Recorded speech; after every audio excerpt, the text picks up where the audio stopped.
The glass tower of Sterling Capitol loomed over Manhattan's skyline, its sleek facade reflecting the golden glow of a New York sunrise, a monument to wealth and power that Maya Evans, 24, had dreamed of joining since her college days. She'd grown up in a modest Brooklyn apartment, the daughter of a schoolteacher and a mechanic, her childhood filled with the hum of the subway and the scent of her mother's cooking, her dreams fueled by late nights studying finance textbooks under a flickering lamp. Maya was brilliant, top of her class at NYU, her degree a testament to her grit, but she'd always known the corporate world wasn't built for girls like her. Girls from the wrong side of the tracks, girls with skin a shade too dark for the boardrooms of Wall Street. Yet here she was, stepping off the elevator, on the 45th floor of Sterling Capitol, her heels clicking on the marble tiles, her navy dress hugging her frame, her dark braids pulled into a neat bun, her brown eyes bright with a mix of excitement and nerves.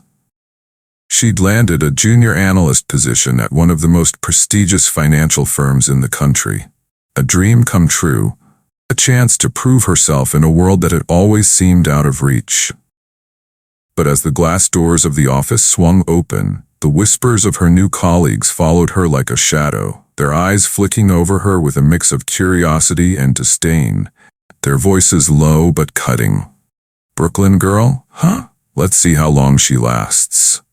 Maya felt the weight of their stares, the unspoken judgment that clung to her like humidity on a summer day. But she squared her shoulders, her smile steady, her hands clutching her leather notebook as she navigated the maze of cubicles. She'd expected challenges. She wasn't naive, but she hadn't anticipated the coldness that greeted her. The way her colleagues turned away when she introduced herself. The way her boss, Nathaniel Brooks, barely glanced at her resume before assigning her menial tasks, his voice dripping with condescension. Brooks, 45, was the chief financial officer, a man with slicked back hair and a smile that never reached his pale blue eyes, his tailored suits a testament to his ambition, his corner office a fortress of power. From day one, he made it clear Maya was an outsider, his tone sharp as he handed her a stack of papers to file, a task far below her skill level, his words a blade that cut deep. "Don't mess this up, Evans. I don't have time for rookies who can't keep up." The office was a battlefield, and Maya's colleagues were soldiers in Brooks's army, none more ruthless than Elena Harper, 30, his assistant, a sharp-tongued woman with platinum blonde hair and a wardrobe that screamed privilege. Elena took one look at Maya and decided she didn't belong, her voice a venomous whisper as she leaned over Maya's desk on her second day, her manicured nails tapping the surface, her green eyes glinting with malice. "You think you're hot stuff, don't you, Brooklyn girl?" she said, her tone dripping with disdain, her lips curling into a sneer. "A fancy degree doesn't mean you belong here. You'll be out the door in a month. I'll make sure of it." Maya's stomach twisted, but she kept her face neutral, her voice steady as she replied, "I'm here to work, Elena. That's all." But Elena's laughter followed her, a sharp, mocking sound that echoed in the open-plan office, a sound that made Maya's hands tremble as she turned back to her computer, her heart pounding with a mix of anger and determination. The weeks that followed were a gauntlet, each day a new test of Maya's resilience, a new reminder that she was an outsider in a world that didn't want her.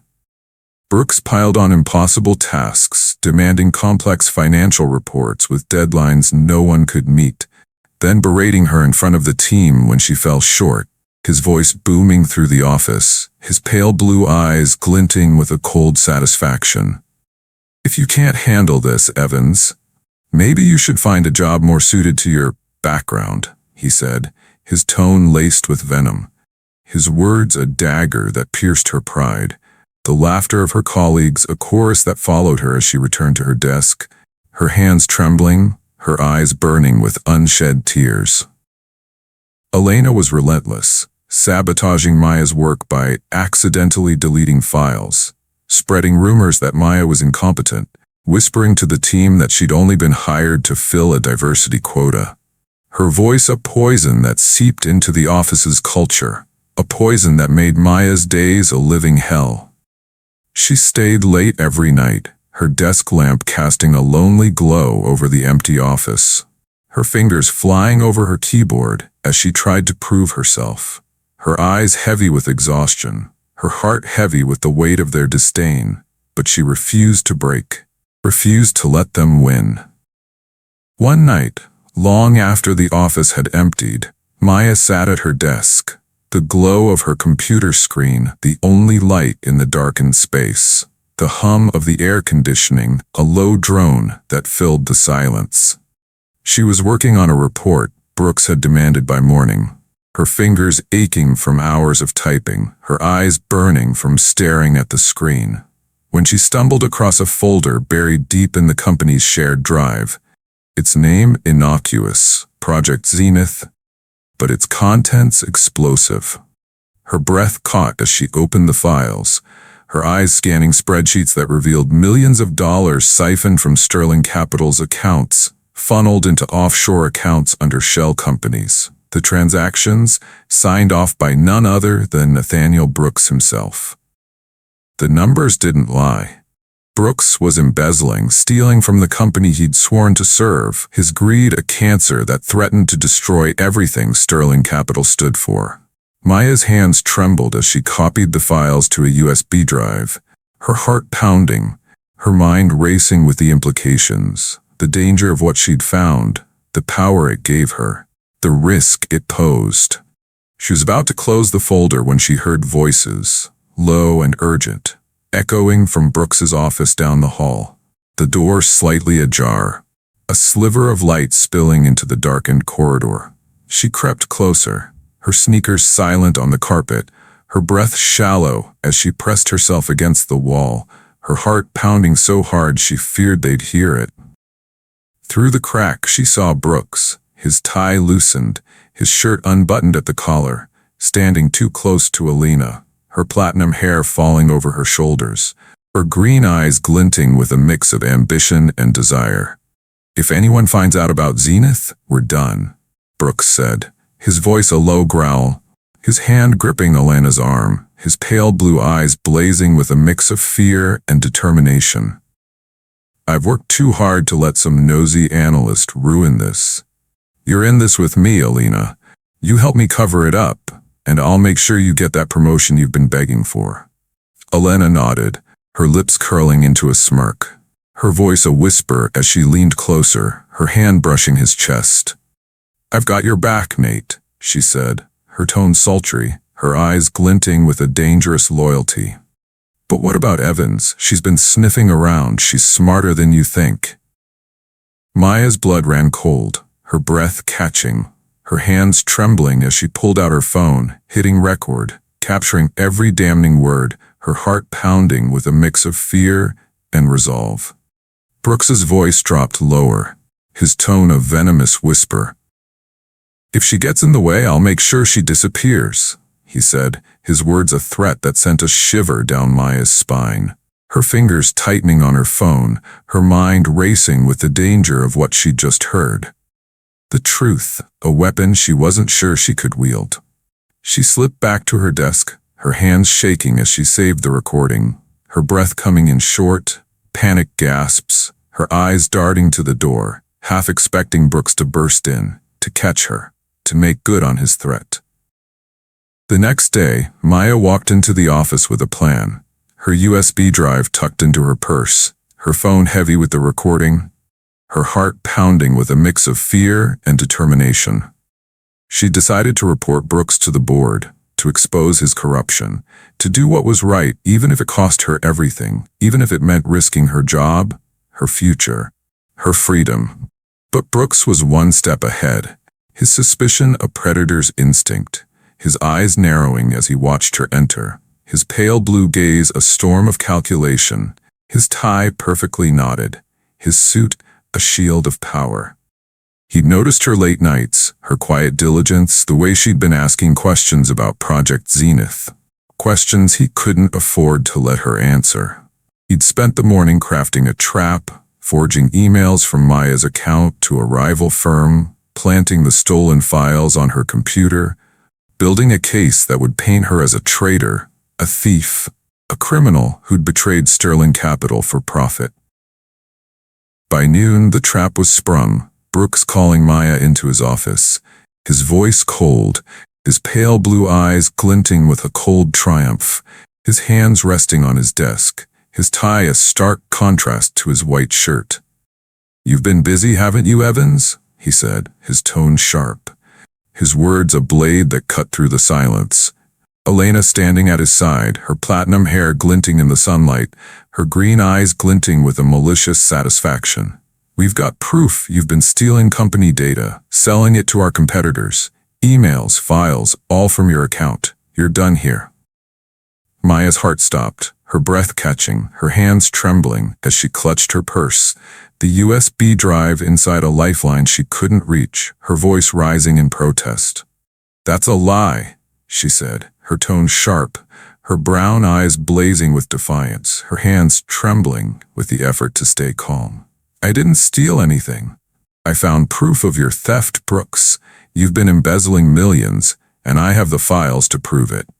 Brooks's face darkened, his hands slamming on the desk, his voice a low growl, his pale blue eyes blazing with a mix of fear and rage, his tie swinging with the motion.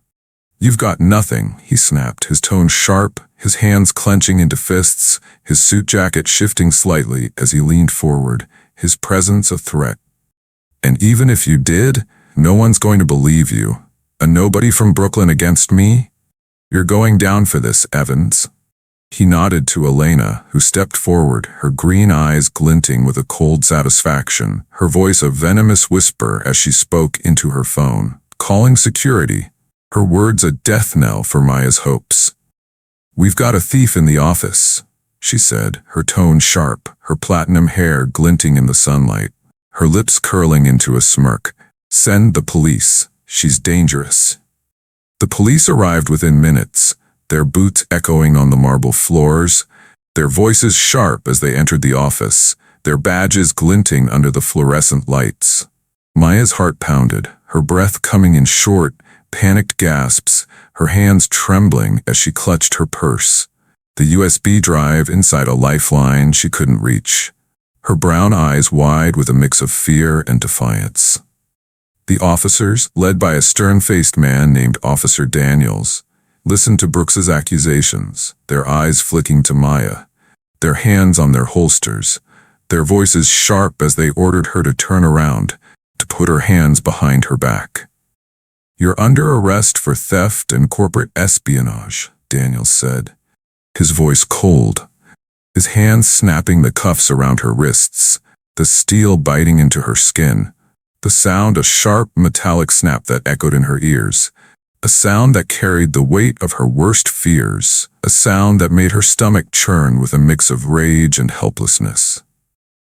"You're making a mistake," she said, her voice low, her eyes burning with defiance as Daniels pushed her toward the door, the office's silence a weight that pressed down on her, the whispers of her colleagues a chorus of judgment that followed her, their eyes glinting with a mix of curiosity and disdain. The precinct was a cold, gray maze, the air thick with the scent of stale coffee and sweat, the fluorescent lights buzzing overhead, their harsh glow making Maya's head throb, her wrists raw from the cuffs, her navy dress wrinkled from the hours she'd spent in the holding cell, her sneakers scuffing the concrete floor as she shifted, trying to ease the ache in her shoulders.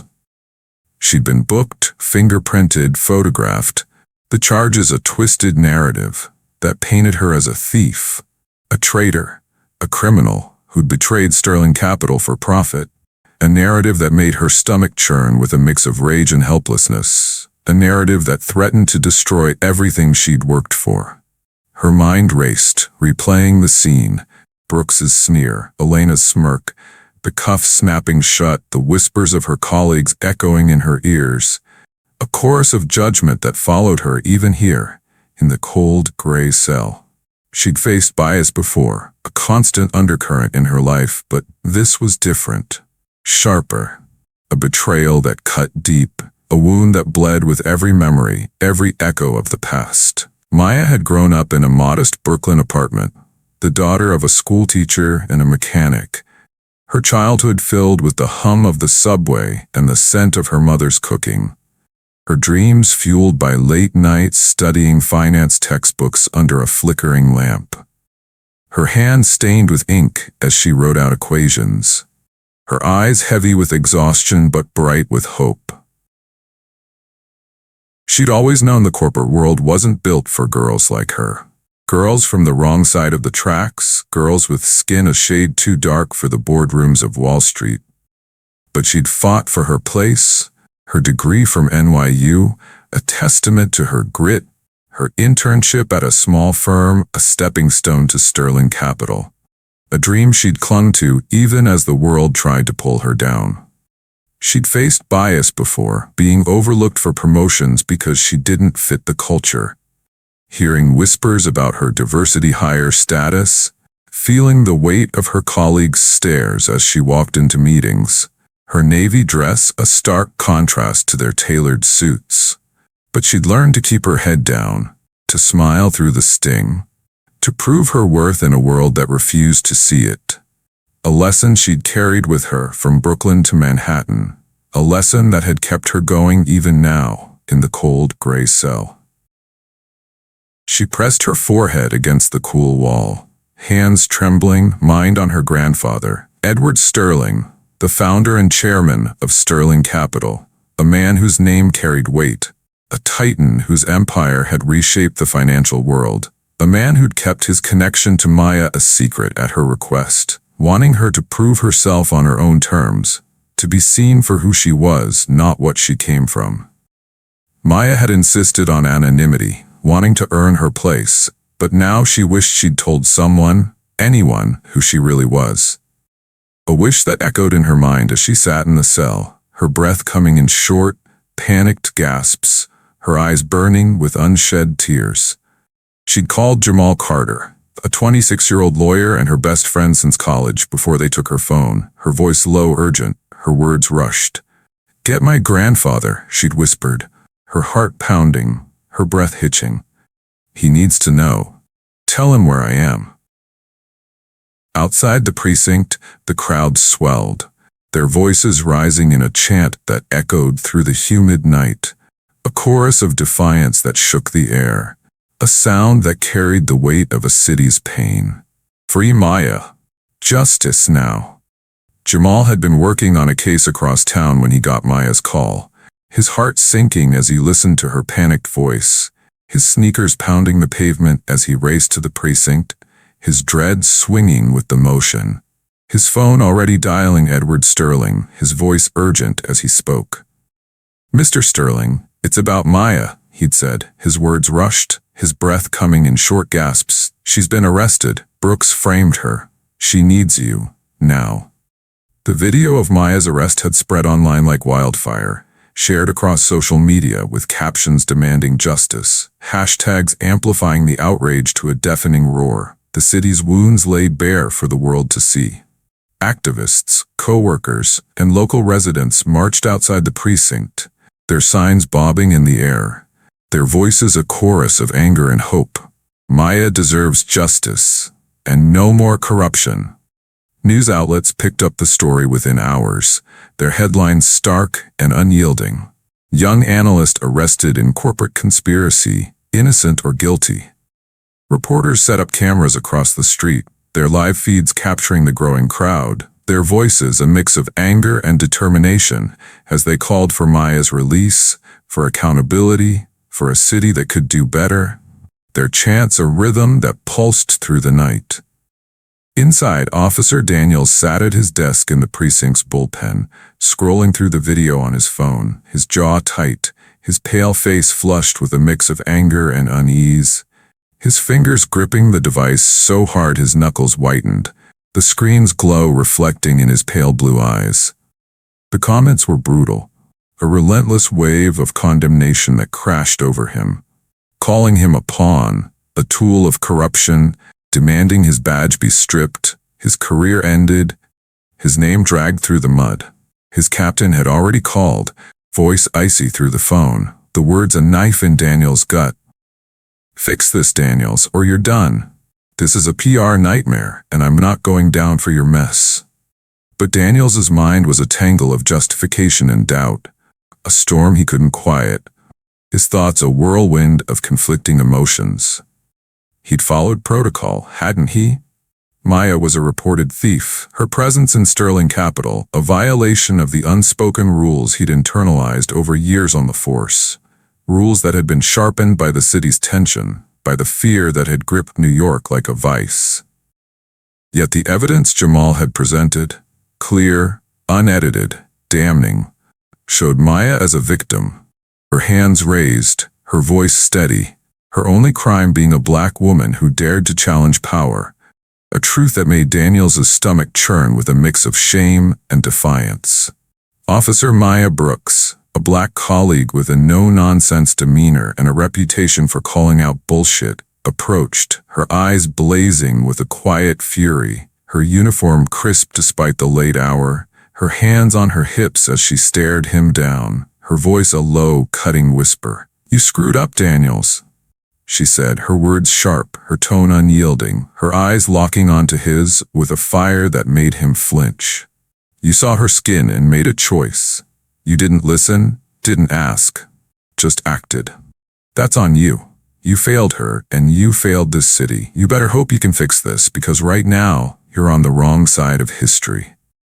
At Sterling Capital, Brooks stood in his corner office, his hands trembling slightly, his tie askew, his pale blue eyes darting to the windows where the crowd of protesters had gathered, their chants a low roar that seeped through the glass, a sound that made his stomach churn with a mix of fear and defiance. The smug satisfaction he'd felt watching Maya being led away had faded, replaced by a growing unease, a sense that he'd crossed a line he couldn't uncross, that the city's tension had led him to a mistake he couldn't undo. The office's other employees whispered behind their desks, their eyes flicking to Brooks, their voices low, a mix of judgment and fear as they watched the protesters grow, their signs a sea of demands for justice, their chants a rhythm that pulsed through the evening air. Brooks's phone buzzed with notifications, news alerts, social media posts, all echoing the same story, the same outrage, the same demand for accountability, a wave that threatened to drown him, a wave he couldn't outrun. The office doors burst open, and Edward Sterling entered, a towering figure in a tailored charcoal suit, his silver hair gleaming under the office's lights, his presence commanding, a force that sucked the air from the room, leaving it silent in his wake. Edward was 70, the founder and chairman of Sterling Capital, a titan of industry whose empire had reshaped the financial world, a man whose wealth and influence made him a legend, a black man who'd risen from nothing to everything, a symbol of what was possible in a world that too often said it wasn't. His dark eyes burned with a quiet fury, his jaw set, his polished loafers echoing on the marble floor as he strode forward, his suit jacket shifting slightly with each step, his cufflinks glinting with the weight of his authority. The room fell silent, Brooks's face paling, his hands trembling, his tie suddenly feeling like a noose as Edward's voice boomed, filling the space with a power that made the walls tremble, a voice that carried the weight of a grandfather's love and a city's pain. "That's my granddaughter, you've gotten cuffs," he said, his tone low, controlled, but laced with a fury that made Brooks take a step back, his pale blue eyes widening, his breath catching in his throat. "My granddaughter, who you framed, humiliated, and tried to destroy because she found out what you've been doing to my company." Edward's words hung in the air, a thunderclap that reverberated through the office, the crowd outside falling silent, their chants pausing as they watched through the windows, their phones raised to capture the moment, their eyes wide with a mix of awe and anticipation. Brooks's mouth opened, then closed, his face pale, his hands trembling as he tried to find words, any words, to defend himself, but nothing came. his mind a blank slate of fear and shame. Edward stepped closer, his dark eyes locking onto Brooks's, his voice a low growl, his words a blade that cut through the CFO's excuses, his hands steady at his sides, his cufflinks glinting with the weight of his authority. "You've been embezzling millions from Sterling Capital," he said, his tone unyielding, his hands steady, his suit jacket shifting slightly as he stood taller, his presence a beacon of justice. "You've been cheating on your wife with your assistant, using her to cover your tracks, and when my granddaughter found out, you framed her to save yourself. You thought you could destroy her, but you underestimated her. And you underestimated me. I built this company on integrity, and you've poisoned it with your greed. You're done, Brooks. Done." Edward turned to the cameras, his voice steady, his words a clarion call that echoed through the office, through the crowd, through the city. A call for justice that reverberated in the hearts of all who heard it. A sound that carried the weight of a grandfather's love, a leader's resolve, a city's hope. "I'm Edward Sterling," he said, his tone firm, his dark eyes blazing with a fire that could not be extinguished. His suit jacket shifting slightly as he stood taller, his presence a beacon of hope and rage. "And I won't let this stand. My granddaughter will be released, now. And I'll make sure this company, this city, learns what justice means. I'll sue for corruption, and I'll make sure every person who's ever been wronged like this gets their voice heard. We're done being silent." The crowd erupted, their chants rising like a wave, a roar of defiance and hope that shook the air, their signs bobbing higher, their voices a chorus of support. Justice for Maya. Justice now. Brooks's face drained of color, his hands trembling, his tie askew, his pale blue eyes darting to the windows, to the crowd, to the cameras. A man caught in the storm of his own making, a storm he couldn't outrun. The office's other employees froze, their whispers silenced. Their eyes wide with a mix of fear and awe, their hands clutching their phones as they recorded the moment. A moment that would change everything. Maya was released within the hour.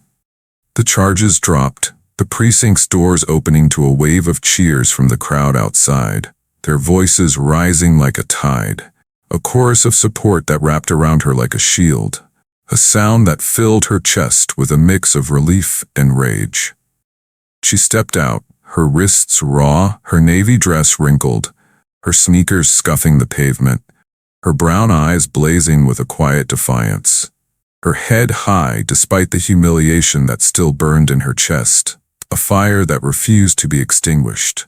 Edward was at her side, his tailored suit a stark contrast to her casual clothes, his silver hair gleaming in the streetlights, his dark eyes softening as he placed a hand on her shoulder, a gesture of love and strength that grounded her in the chaos. A reminder of who she was, of the legacy she carried, a legacy of resilience and fight. Brooks was arrested the next day.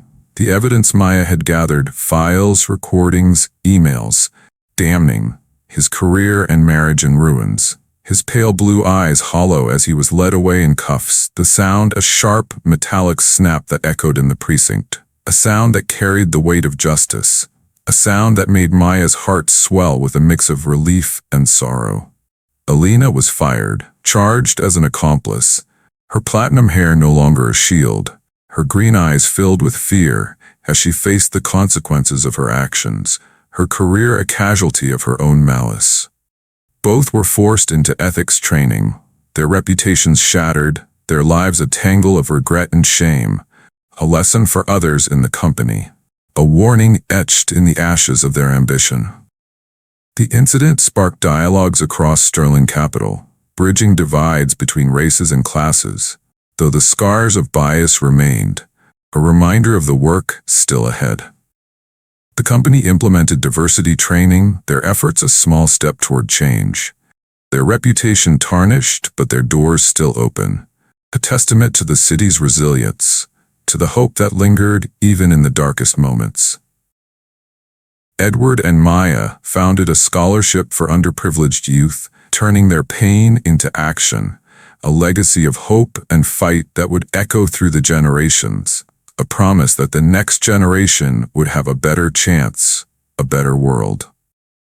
A plaque at the scholarship office read, "The truth always wins, and courage will lead you to justice," a testament to the fight for a better future, a fight they'd never abandon.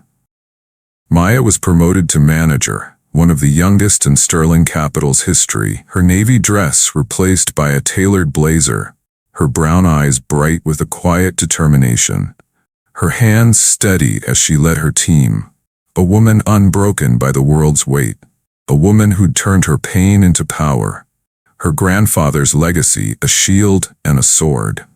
She walked through the streets of Brooklyn each evening, her sneakers scuffing the pavement, her heart heavy but unbroken, her brown eyes reflecting the city's lights, a woman who'd fought for her place and won, a woman who'd become a beacon of hope for others, a promise of a better world, a world she'd fight for with every breath she had.